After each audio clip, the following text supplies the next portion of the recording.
우리 아침 고린도후서 10장을 펴놓고 고린도후서 10장 5절을 읽을 텐데요. 오늘은 산상순 마음이 청결한 자는 복이 있나니 저희가 하나님을 볼 것이며 라는 말씀을 함께 묵상하고 싶습니다.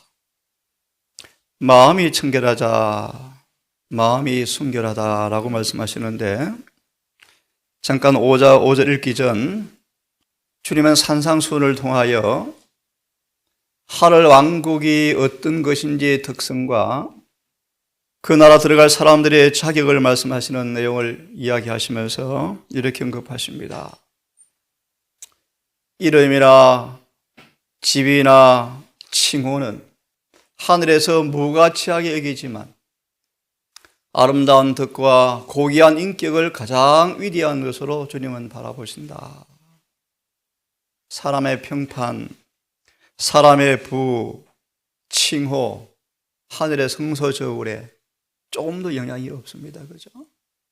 오직 우리의 품성만이 하나님께서 가치 여긴다라고 말씀을 하셨습니다. 자, 고 10장 5절을 펴십니까? 제가 좀 읽습니다. 모든 이론을 파하며 하나님 아는 것을 대적하여 높아진 것을 다 파하고 모든 생각을 사로잡아 그리스도에게 복종하게 하니. 이 성경 구절을 주석은 이렇게 말합니다. 하나님께서는 사람을 창조하시고 마음을 지으셨다. 우리의 마음을 그분의 마음과 똑같이 창조하셨습니다. 우리의 외모만 아니고 우리 속사람 마음 생각까지 창조주를 꼭 담도록 창조하셨다. 다시 말합니다. 하나님께서 사람의 마음을 창조하신 것은 기이한 일이다. 읽어보시면 우리의 품성을 의미한다고 말씀하시면서 하나님은 인간의 모든 정신 기능이 하나님의 마음과 같게 하시려고 사람을 창조하셨다. 예레미야 17장 5절을 보시면 그럼 우리 마음이 만물보다 부패한 온상이 되어버렸습니다. 그렇죠? 마음이 죄가 거하는 거처가 되어버렸습니다. 사단의 집이 되어버렸습니다. 마음은 감정과 생각과 느낌과 동기와 모든 것이 거하는 집이 마음이죠. 마음. 그러므로 성경은 말하기를 그 마음의 생각이 그러한 적 위인도 그러하다라고 말합니다. 오늘 저는 마음이 청결한 사람은 복이 있다. 그 말씀을 좀 볼 텐데요. 이어서 그 다음 증언을 좀 읽고 말씀을 생각해 보겠습니다. 하나님, 모든 고상한 생각의 창조자다. 로마서 10장 2절은 마음을 새롭게 함으로 변화를 받아라 라는 말씀을 주셨는데 또 다른 번역은 생각을 새롭게 함으로 변화를 받아라. 이 말씀을 연결해 드리면 마음의 생각, 마음에 있는 것이 생각을 만들어냅니다. 생각이 마음을 또 영향을 줘요. 생각은 오감을 통하여 들어오는 소스가 생각을 만들어냅니다. 그 생각은 마음을 또 영향을 주고요. 그 마음은 또 생각을 만들고 행동을 만들어내죠. 그러므로 성경 말하기를 마음은 생명의 근원이라고 말합니다. 그들 말하면 그 사람의 마음이 어떠한 적 위인도 그러하다라고 말합니다. 자, 하나님은 모든 고상한 생각의 창조자다. 남녀들은 하나님께서 자기가 창조하신 사람을 어떻게 생각하시는지 깊이 생각해 보는가? 그는 인간의 마음을 지으셨다. 다른 하나님의 품성을 담게 하셨다. 그렇죠? 유대인들은 하나님의 의가 무엇으로 구성되는가에 대해서 쏘가버렸죠. 다시 말하면 만물보다 부패한 새롭게 되지 못한 마음에도 불구하고 구원이 있다? 의롭다? 마음과 성품으로 그분의 계명을 지키는 삶을 살아보지 못하면서 예수께서 내 안에 거하신다? 다 거짓말이에요. 다 거짓말. 자, 마음을 계속해서 생각해 보려고 합니다. 그런 의미에서 이렇게 말합니다. 우리의 마음에서 일어나는 하나의 고상한 생각도 그분에게서 오지 않는다는 생각은 할 수가 없다.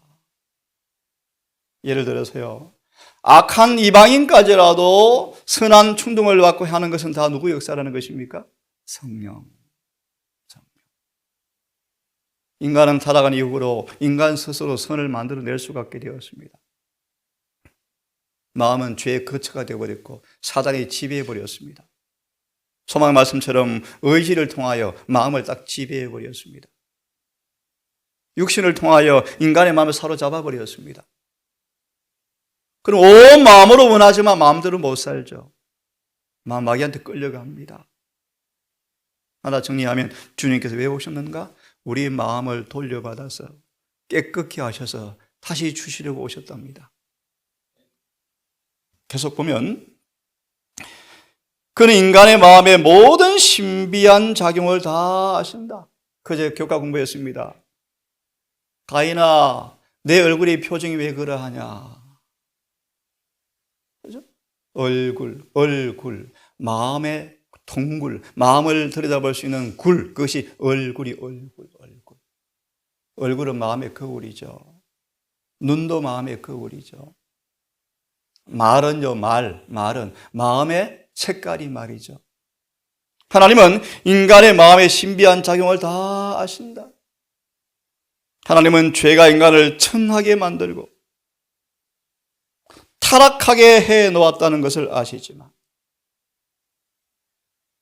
창세기 6장의 말씀처럼 하나님께서는 사람의 마음의 생각이 악한 줄 아시고 그들을 지으심을 후회하셨다. 그렇게 말씀하시죠. 얼마나 악한지 몰라 마음이에요. 죄가 인간의 마음을 타락하게 해놓았다는 것을 아시지만 예수님은 동정과 긍휼한 마음으로 인간을 보신다. 하나님께서 인간이 사단의 능력에 하에 있다는 것을 아시기 때문에 그래서 소망의 말씀 보시면 예수님은 인간의 마음을 깊이 연구하셨대요. 깊이. 어떻게 인간의 마음을 돌려받을까? 오늘 저는 마음의 중심으로 말씀을 드리겠습니다. 잠언 4장 23절의 말씀 너무 잘 아시니까 찾지 마십시오. 지킬 만한 것보다 뭘 지키라고요? 마음을 지키라. 여러분 어떻게 마음을 지킵니까? 하나 원론적인 답을 드립니다. 시로구 실물견 159페이지 성령께서 마음을 지배하지 아니하면 절대로 우리는 지킬 수가 없어요. 우리는 우리 스스로 마음을 지킬 수가 없지 않습니까? 하나님께서만이 마음을 지켜주셔야 돼요. 히브리 3장 우리 마음이 하나님의 집이라. 예수께서 내 속에 들어오셔서 성령을 통하여 진리가 마음을 점령하지 아니하면 인간은 타고난 마음은 냉랭하고 완고하고 괴팍스러워요. 그 성경 말하기를 무를 지킬 만한 것보다 내 마음을 지키라. 생명의 근본이 이에서 나느니라. 어떻게 지키는가? 방법이 참 많겠죠. 그 한 가지가 생각의 통로를 지키라. 생각의 꽃비를 진리로 붙들어 메워라. 생각과 감정의 진리를 새겨서 그 진리가 생각과 감정을 통제하지 아니하면 마음의 문을 지킬 수가 없어요. 그러면 골로새 3장 1절 3절처럼 위의 것을 생각하도록 훈련을 받으셔야 돼요. 자, 예수께서 마음에 계셔야 우리 마음은 영생이 나오는 샘물이 되어진다.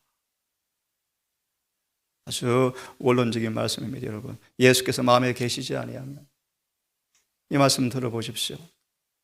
사람이 유혹에 빠져 죄를 짓게 되는 때는 반드시 그러한 것은 아니지만 죄가 악이 새로 만들어지는 것이 아니라 마음속에 숨겨놓았던 것이 드러나는 것이다.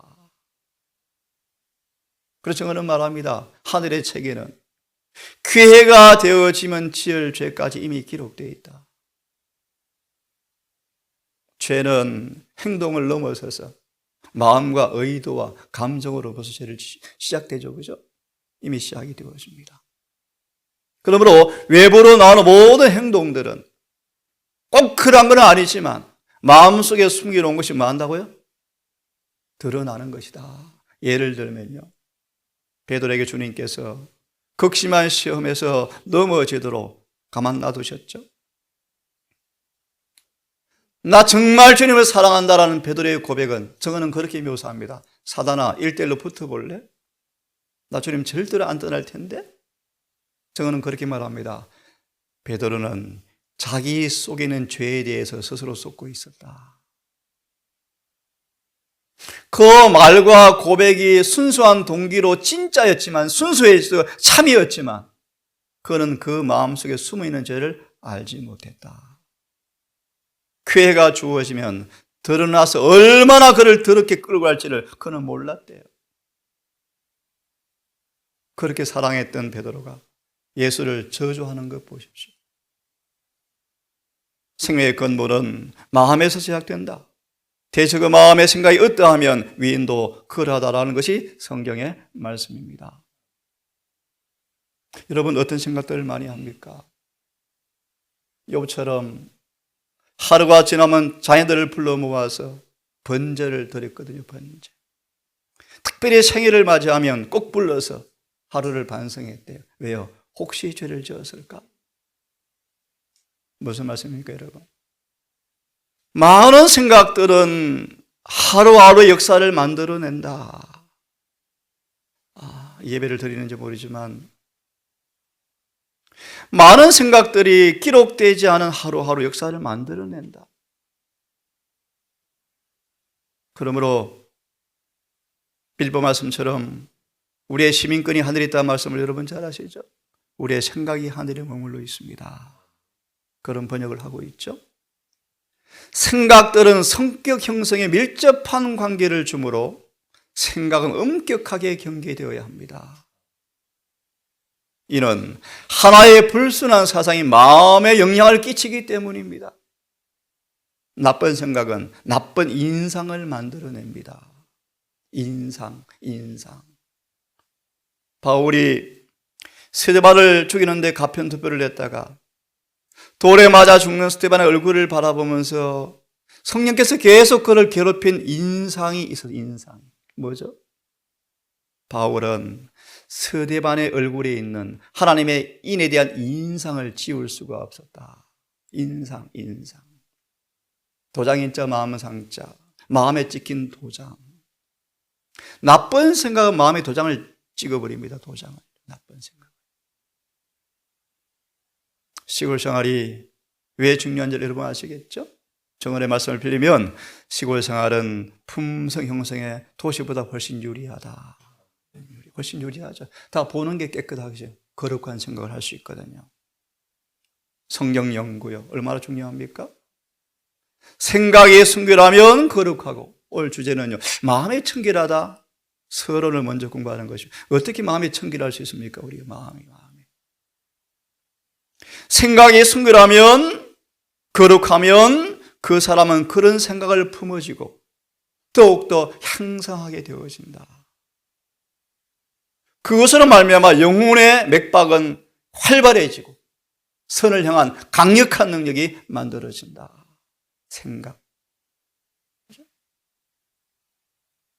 마치 땅이 촉촉한 이른비로 한 방울의 이슬이 이를 만들어내고 또 다음에 빗방울의 길을 준비하는 것처럼 하나의 선한 생각이 다른 선의 길을 예비한다. 가인이 아벨처럼 똑같이 예배를 드리다가 왜 그런 사람이 되었을까요? 정은 보십시오. 사단이 자꾸 생각을 넣어주는데 그 생각을 받아들여요. 특히 어떤 생각이죠? 불만을 먼저 품었어요. 불만. 그 눈에 에덴이 보이는데 에덴은 수고도 그런 수고 필요 없지 않습니까? 비애도 슬픔도 없고요. 그런데 왜 우리 아빠 엄마를 쫓아내었을까? 너무 심하지 않을까? 하나님의 공의를 의심하고 불만을 품었대요. 네, 생각. 사단의 생각을 자꾸 넣어주죠. 사단이. 불만, 의심, 불신을 넣어주죠. 시대소망 172페이지는 말하기를요. 본래 사람의 마음은 악하다. 얼마나 악한지 몰라요. 사단은 전쟁을 일으키기 좋아하는 까닭은 수많은 사람들을 구원의 기회를 앗아가기 위해 한꺼번에 죽이는 방법이 전쟁만큼 효과적인 것이 없는데요. 전쟁 보세요, 여러분. 그 어린 아이들을 죽이는 거 보세요. 얼마나 악합니까, 사람이. 그런데 문제는요, 그 악이 우리 속에 있다는 것입니다, 여러분. 그 악이. 거듭나지 아니하면, 성령의 감화를 주지 아니하면, 진리가 마음에 거하지 아니하면, 예수께서 우리 마음을 점령하지 아니하면 우리 마음은 그렇게 무섭고 더러워져요. 소리의 말씀처럼 만물보다 거짓되고 심히 부패한 것은 사람의 마음이라. 희망이 있습니다. 에스겔 36장 26절의 말씀. 내가 새 마음을 주겠다. 새 마음. 찾지 않습니다, 여러분. 새 마음 받은 표가 뭔가? 또 말씀을 드리고 싶어요. 우리의 마음은 진리나 오류가 거하는 거처입니다. 그렇죠? 우리 마음에 진리가 거하는지 오류가 거하는지 집이 바로 마음입니다. 마음. 그런 의미에서 들어보십시오. 히브리 4장 12절의 말씀 메모했다가 읽어보기를 바랍니다. 진리가 말씀이 마음에 참으로 거하면 교만한 자는 겸손하게 되고 괴팍스러운 사람은 온유하게 되어지고 통회하는 사람으로 만들어서 불순종하는 사람들을 순종하는 사람으로 만들어낸다. 창세기를 통해서 그걸 배우기를 바랍니다. 창조의 능력은 구속의 능력과 마다 동일하다. 히브리 1장 1절 3절의 말씀. 온 만물을 창조하신 동일한 능력의 말씀이 우리의 죄를 뭐한다고요? 정결케 하신다고 말씀하시죠.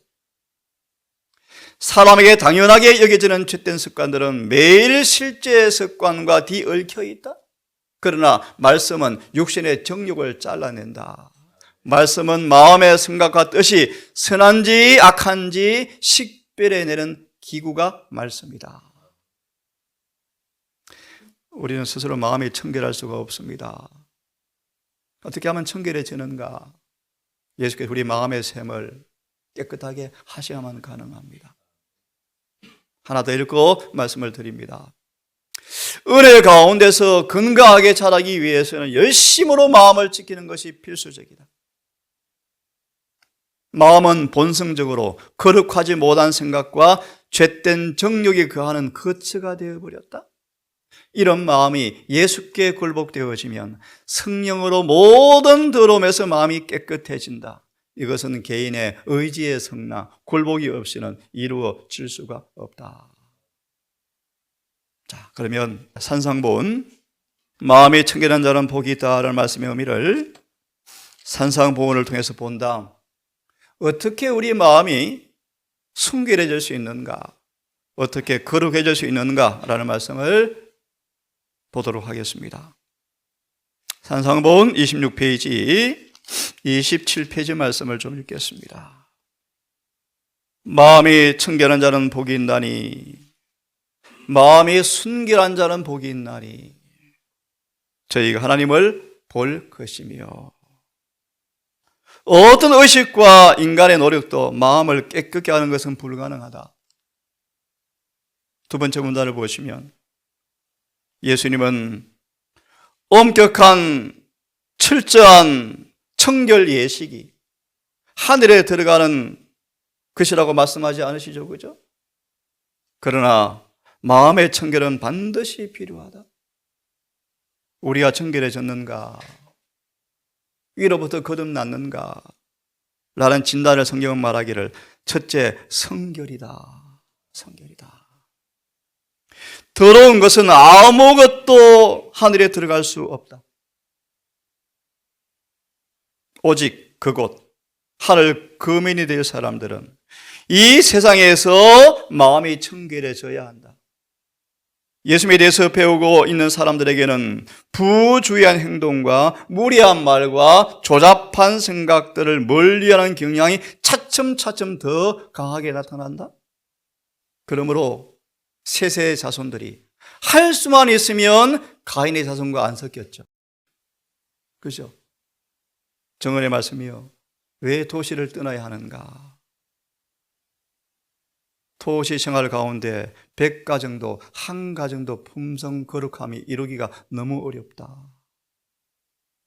어렵다. 하나님의 판단이요, 판단. 여러분, 우리 마음이 육신이 피곤해지면 많이 영향을 받습니까? 받아요. 받아요. 그러니까 마음에 여러 생각들이 오가요. 육과 마음은 밀접한 관계가 있어요. 밀접한 관계. 약해져요. 기도도 허리멍텅해져요. 예수께서 사람 마음 가운데 거하시면 말과 생각과 행동이 순결하고 고상하게 될 것이다. 정말 중요한 말씀이에요. 고상한 사람, 순결한 사람, 거룩한 사람. 그 말의 의미는 예수께서 마음에 거하시면 마음이 청결한 자는 복이 있나니 하신 예수의 말씀은 깊은 의미가 있다. 다시 말해서 감각적인 것에서 벗어나고 유욕에 더럽혀져 있지 않은 것만이 아니라 마음의 은밀한 목적과 동기가 진실하고 교만과 자아 본의에서 벗어나 겸손하고 사심이 없고 어린아이같이 되는 것을 의미한다. 어린아이 말을 오해하지 않겠죠? 순수한 면을 이야기합니다. 순수. 예를 들면요, 그렇게 싸우다가도 금방 손잡고 놀잖아요. 그런 의미를 이야기합니다. 아이 같다. 어린아이 같다. 마음의 청결하다 말이 무슨 말인가 보세요. 성질이 같아야만 서로 이해할 수 있다. 요한복음 3장 3절의 말씀. 물과 성령으로 거듭나지 아니하면 하나님을 볼 수가 없다. 볼 수가 없다. 예언의 신에서는 마음이 같아야만 서로 이해할 수 있다. 그렇게 말씀하죠. 하나님의 품성의 원칙이 되는 자희생적 사랑의 원칙을 생애에 받아들이지 아니하면 그대는 하나님을 알 수가 없다. 요한일서를 지금 연구하고 있는데 여러분 너무너무 잘 아시죠? 하나님과 사귐이 있다 하면서 어둠 가운데 행하면 거짓말하는 자요, 진리가 그 속에 없습니다. 풀이해드리면 내 이웃을 내 몸처럼 사랑하지 아니하면서 하나님 안에 있다, 내가 진리 안에 있다라는 것은 전부 다 거짓말이다. 거짓말이다. 다 사기다. 다시 읽으면 하나님의 자희생적 원칙을 마음에 받아들이지 아니하면 하나님을 알 수 없다. 심판날에 수많은 일들을 했다라고 하나님께 공언할지 몰라요. 교회를 수십 개 세웠다 그럴지 몰라요. 하지만 성경 말합니다. 내 품성이 죄가 있구나. 그럼 못 들어가요, 여러분. 거듭나지 않은 육신의 본성에 마음을 가진 채 진리를 접붙이고 살아가니까요. 열매는 돌감나무가 자꾸 열리죠. 마저 읽고 아침 마무리하고 내일은 어떻게 마음이 청결할 수 있는가라는 말씀을 좀 보려고 합니다. 자, 이런 말씀이 있습니다. 그러니까 사단에게 기만당한 마음은 하나님을 포악하고 잔인한 존재로 여긴다. 여러분 상상이 이해할 수 있습니까, 여러분? 예수님 초림 때 온 유대 교회가 하나님에 대해서 이렇게 생각을 품었대요. 중요한 말씀 드리겠습니다. 하나님이 어떤 분인가에 대한 이해는 우리의 품성을 결정해버려요. 무슨 말인가 하면 그들이 아는 하나님이라 대한 이해가 기준이 그들의 삶이 어떻게 드러남에도 불구하고 그들은 당연시 여기거나 속을 수 있어요. 마치 유대인들이 예수 한 사람을 죽이는 것이 하나님께 영광이라 했던 것처럼요. 그들이 하나님에 대해서 오해하고 있었죠. 사람의 이기적 특성은 물론 심지어 사탄의 이기적 특성까지 하나님의 창조하신 특성으로 간주한다. 이게 로마 천주교의 모습이죠. 다 죽이라. 누구를 위해서요? 하나님을 위해서요. 무섭죠, 여러분? 더 깊이 말씀드릴 것이 있지만 그만큼 하겠습니다. 경건의 능력을 경험하지 아니하면 죄가 의로 둔갑되어서 행해질 거예요. 그러면서 쏘가요. 거듭말합니다. 우리 마음에 정말 거듭나서 예수께서 우리 마음을 지배하지 아니하면 다 썩어요. 다 썩을 거예요.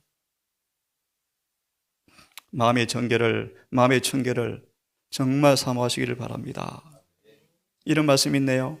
그분께서는 내가 나를 너와 같은 줄로 생각하였도다. 누구죠? 예를 들어서 우사 같은 사람, 우사. 예후 같은 사람. 하사엘 같은 사람이요. 엘리사가 하사엘을 보고 엉엉 울었죠. 하사엘이 아니 왜 우셔요?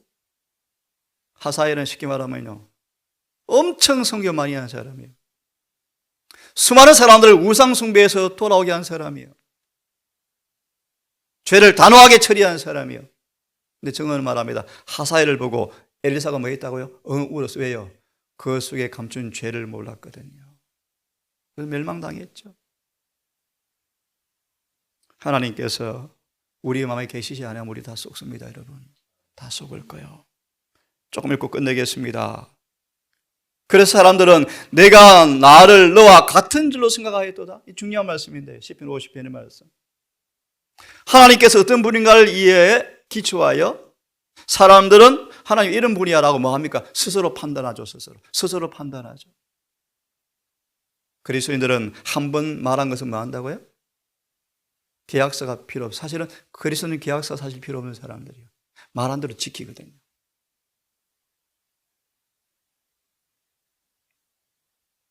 거듭말하면 하나님이 어떤 분인가에 대한 이해 때문에 사람들은 하나님의 수준을 자신의 생각으로 생각한다, 그런 뜻이에요. 오늘날 그런 복음이 주류가 되어버렸죠. 거짓 복음이 주류가 되어버렸죠.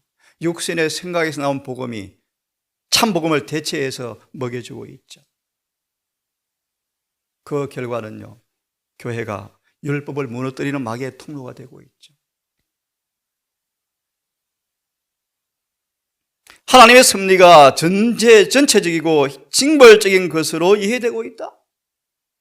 왜 레위 지파를 통하여 3,000명을 왜 도륙했는지, 고라, 다단, 아비람 사건, 백성들이 하나님의 놀라운 은혜를 보면서도 하나님께서 심판하는 것을 뭐요? 참 너무 심하시다. 왜 그러시지? 불평을 또 품죠. 참 마음은 신비해요. 40년간 구름과 불기둥으로 그분을 보면서도 불구하고 불평해요. 하나님을 불평하고. 그래서 온 백성이 또 죽죠. 고라, 다단, 아비람 반역 사건은 엄청난 교훈을 주고 있어요. 다 죽어요. 예레신에 보면 이 반역이 우리 대열 속으로 좀 스물스물 들어오고 있다. 스물스물. 여러분, 계속해서 이 말씀을 묵상할 텐데요, 마음이 청결한 자만 그분을 볼 것입니다. 오늘도 우리 마음이 그분께서 성령을 통하여 우리 마음을 점유함으로 거룩해진 마음, 깨끗한 샘물이 되어서 영생하도록 솟아나는 샘물이 되어지는 한날 되기를 간절히 바라겠습니다. 아버지, 성경은 말하기를, 정언은 말하기를 만물보다 더러운 것이 마음이라고 말씀하셨습니다. 하나님의 형상을 닮았어야 할 마음이 모든 악의 거처가 되어버렸고 이기심의 온상이 되어버렸고 죄가 잘 자랄 수 있는 집이 되어버렸습니다. 어느 인간도 외형적 의식도 절대로 마음의 청결을 만들어낼 수 없다고 성경은 단언하셨습니다. 아버지, 거룩한 생각, 아름다운 포부 하나까지라도 하나님의 은혜가 아니고서는 안 된다고 말씀하셨습니다. 아버지, 원하옵기는 우리 마음의 청결을 원하옵고 순결을 원합니다. 예수의 마음이 우리 마음이 되기를 원합니다. 그리하여 아버지, 가장 비천한 이 땅에 처한 사람일지라도 하늘에서는 지위, 부, 평판, 명예를 아무 가치를 두지 않고 오직 인격과 고상한 품성만이 가치 있게 여긴다고 말씀하셨습니다. 아버지, 오늘도 마음의 청결을 원하오니 우리 마음을 깨끗하게 하시고 부드러운 마음을 창조하셔서 마음과 성품과 힘을 다하여 여호와를 사랑하고 이웃을 사심 없는 사랑으로 사랑할 수 있도록 도와주시옵소서. 오늘 하루 시작이 되었습니다. 주님, 이 한 날도 하늘에 걸어간 기록에 주님께서 함께하는 마음과 생각을 품고 주님의 마음이 내 마음이 되어서 그 마음의 생애를 이루어내는 영광스러운 삶을 살아갈 수 있도록 성령님, 오늘 우리의 걸음을 인도해 주시기를 우리를 사랑하시는 예수님 이름으로 기도드리옵나이다.